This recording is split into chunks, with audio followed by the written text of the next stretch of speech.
someone who knows the feeling of winning the Stanley Cup is Nathan MacKinnon of the Colorado Avalanche, and he joins me now. Nathan, thanks so much for doing this. How are you today? I'm good. Yeah. How are you? How you doing, Jeff? I'm doing well. Okay, I want to get to the hockey stuff in a second, but I want to talk about quench hydration. I want to talk about this right off the bat because I'm old enough, Nathan, to remember the time when players invested their money, they either invested it in bars or restaurants, and now it seems it's probably more of a comment on athletes in hockey right now. The investments are sport drinks and gyms. Why did you decide to get involved with this?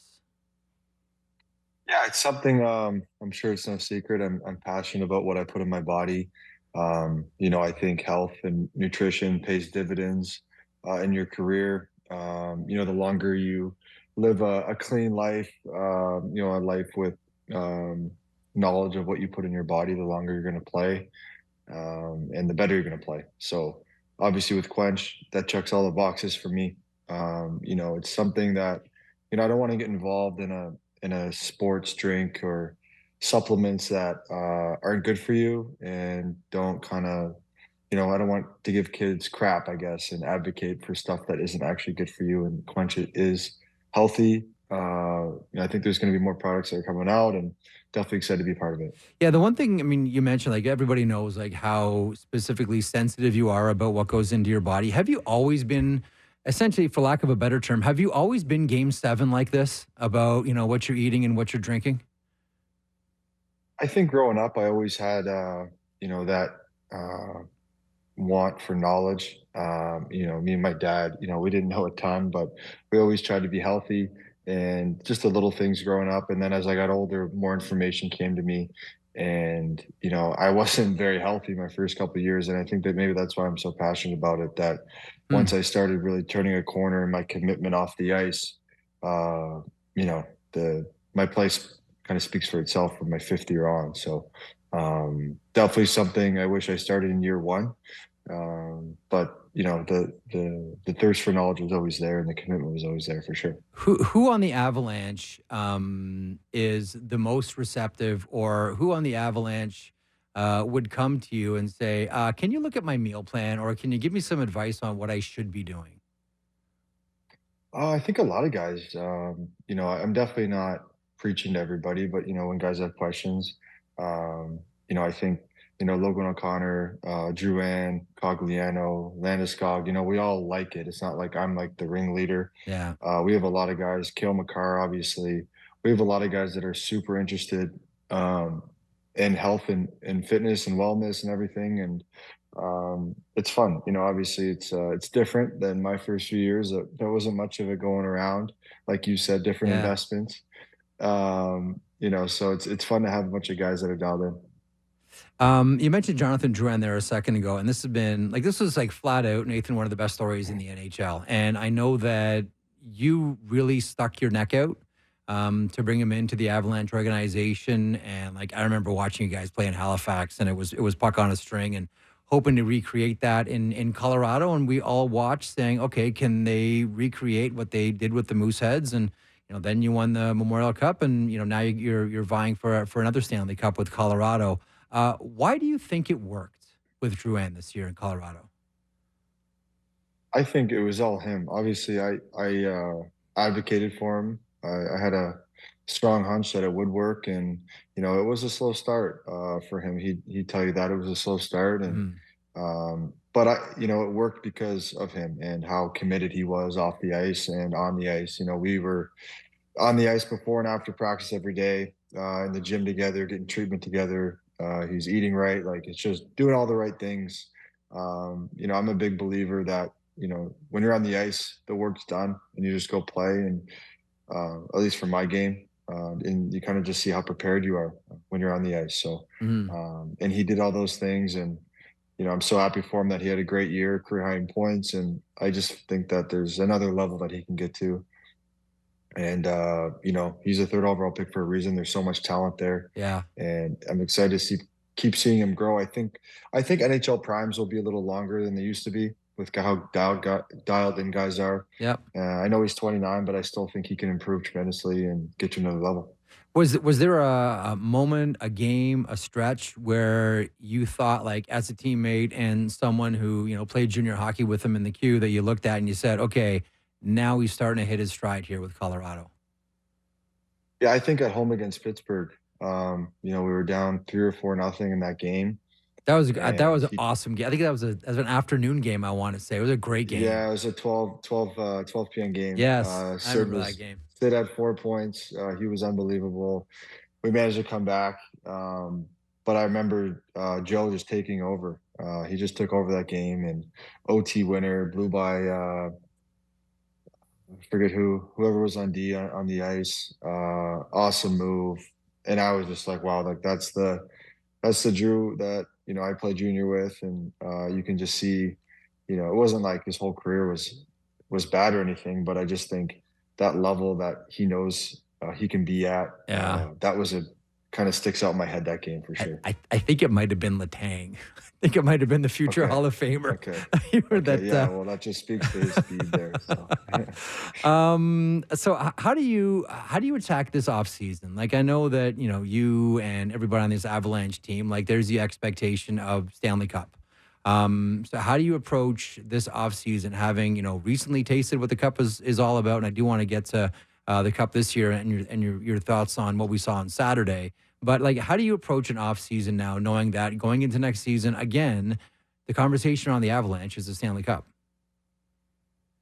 yeah, I just think the taste in my mouth isn't good. I think all of us on the team, losing in the second round, I think we lost to one of the best teams in the league. I thought Dallas was an amazing team and they played us super hard and just a really deep team. But, we felt like we were good enough to win, and it just sucks when you don't. So I think there's a ton of motivation just to get better. I really want to Mhm.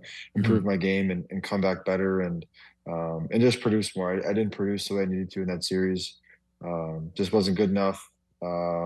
Just couldn't get the puck in the net. That was a tough team. Good goalie. Mhm. But yeah, got to be better. It's interesting because, I'll be honest with you, and I'm chatting with Nathan MacKinnon. People hearing you say, "Yeah, I need to be better," are kind of, if they're watching on 360 right now, looking at you with their head cocked sideways, saying, "How can Nathan MacKinnon be better?" Like, I've always compared you to, like, a rhinoceros on skates. Like, whatever you want to do, physically or just skill wise, you can do. Like, how can Nathan MacKinnon, who may win the Hart Trophy this year, be better? Everywhere, honestly. I just think there's always things I can do to get better. And this summer, I'm planning on skating a little bit more. Just trying to fine tune my game. Um, you know, I don't have a specific area, I guess, but I just think, the next year of work before the playoffs, or 10 months of just fine tuning my game and working every day, can add up. And hopefully that just creates a better outcome and better results for the team. So obviously, I think I had two goals in that series in 6 games. And, especially in game 6 at home. Just we lost I think all three at home against them. So just tough, just a tough series, and Mhm. looking to be better next season. The stories of, Sidney Crosby enjoying practicing on bad ice. And when he's asked why he likes practicing on ice that's all chewed up and rough and hard to make a pass, he always says, well, it's harder on bad ice. Does that resonate with you? Put as many challenges in front of you as possible when you're training. Yeah, it's something I definitely get from Sid. It is hilarious. Like, we chew up the ice, Yeah, oh, yeah. and we play 2-on-2 at the end, and there's fresh ice on the other end. And no, we can barely stick handle. There's so much snow and ruts and everything. And that's from Sid. And I think even when he's not there, we just do it too, just because that's what he says. So yeah, he's a maniac for sure, and we all love it. And yeah, that's a funny Sid story for sure. It's a great one. A couple of minutes left with you here, Nathan. Let me ask you about the feeling that the Florida Panthers had on Saturday. So things go awry for the Florida Panthers. It could be a clinching night for them. Edmonton blows the barn doors open on them, and it's 8-1 is the final. Um, a lot of players will talk about that feeling in the first clinching game, that everything's new and family's there and could win the cup. And some people, sports psychologists will talk about, the fear of winning, et cetera, and that how it really is a thing. I mean, you know what the feeling's like to be on the verge of winning a Stanley Cup. Can you describe it to people? It's tough. It's really hard. I remember we won game 4 in Tampa. We were going home for game 5, Yeah. and everybody's family's in town. Everybody flies into Denver. The Cup's in the building for the first time, and driving to the game. I was driving with Landy to the game, and there's just fans everywhere. And we couldn't help but think like, wow, like this place will be crazy if we win. Yeah. Obviously, it's different. I know the Panthers were on the road, but still logistics, flying to Edmonton. I'm sure they had a charter for the families, but it's a Yeah. long flight, a lot of moving parts, who's coming, who's not coming. It's heavy. It's honestly a heavy feeling. Hmm. I remember it very well, and I'm sure they'll feel better today, just because they've been through it, and won't be as big of a deal. But at the same time, Edmonton looks really, really good too. So there's no guarantee for either team, For sure. but I'm sure they'll feel a little better tonight. How much in the back of your head, or maybe in the front of your head, are you thinking about international hockey, whether it's Four Nations face-off, Olympics on the horizon? Every time that Elliot and I talk to you on the 32 Thoughts podcast, I can't help but talking about that Team North America goal that you scored against Sweden, which is maybe the best goal ever scored in that arena. But how much do you think about international hockey on the horizon for Canada? I think about it a lot, honestly. When I first heard about the Four Nations, I didn't think much about it. I think the Olympics are just so prevalent in my mind. It's Sure. all I want to do for Team Canada, but I'm really excited now, honestly. Mm. I think it'd be really cool to, play with Sid on the line and maybe Marshy, just a Nova Scotia line. That'd be pretty special. That's cool. Or play with anybody, honestly, on that team. But yeah, anytime I can represent Canada, super excited. Yeah, it's going to be really fun.